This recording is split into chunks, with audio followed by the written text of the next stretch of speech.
Rusalkas are water demons, similar to Vila, who are similar to nymphs or imagined as water nymphs. The people often imagine them as beautiful and young women, with green hair in some regions, due to algae in the water, while in other regions they are considered to have red hair, rusakosa, or red hair, or because of the red rose, ruža or rusa.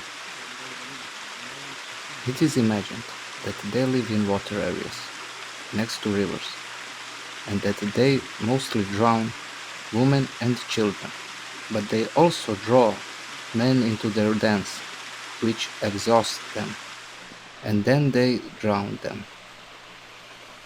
The people believe that Rusalkas are created from the souls of women who died early or girls who died prematurely, and by an unnatural death.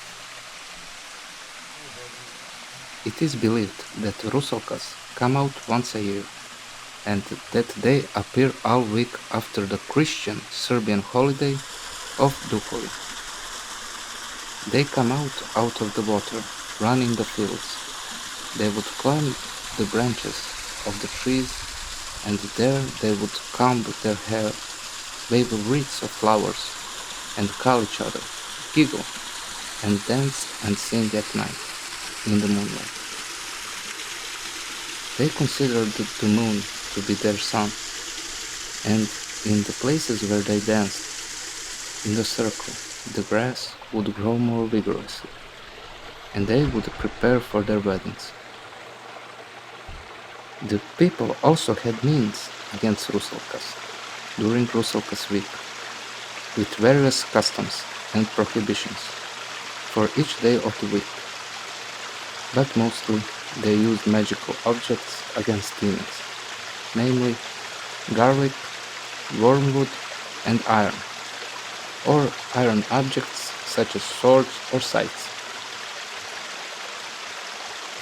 It is believed that the Rusalkas live in a castle, in the water ruled by the water spirit, Vodenjak Serbian, Vodenoj Russian, and that there is a hierarchy of Rusalkas and drowners in the water, but it is also a magical world.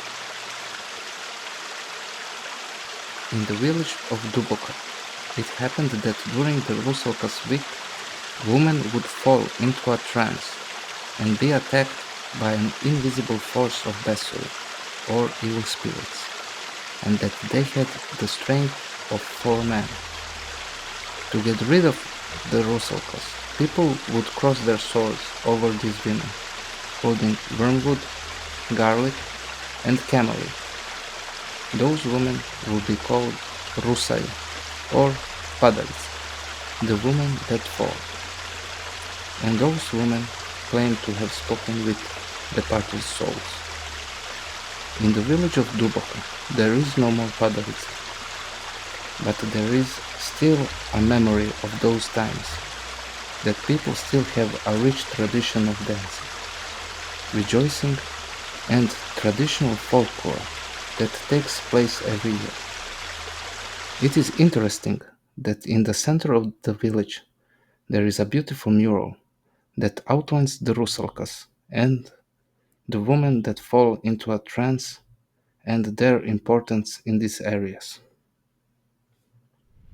This custom can also be connected with Zduhac, because when Zduhac lays down and prepares to fight evil spirits, Allah, and other Zduhac, they fall into a trance while leaving their body while their soul is fighting.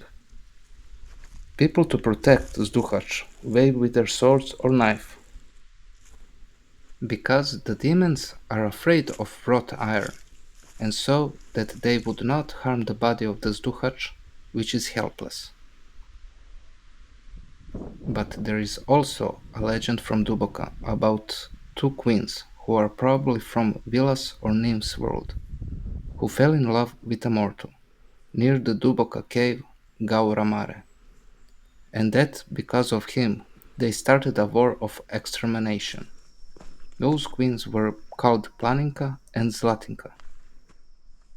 When Zlatinka hit Planinka with an arrow through the heart, who had a knife in her hand, when she fell, her female warriors held her, and she quietly said, "How Zlatinka and I fell today, for the Christian Serbian holiday, Svetu Trojicu, God willing, women in the village Duboka will be falling forever." I hope you enjoyed this video. Goodbye and see you in the next one.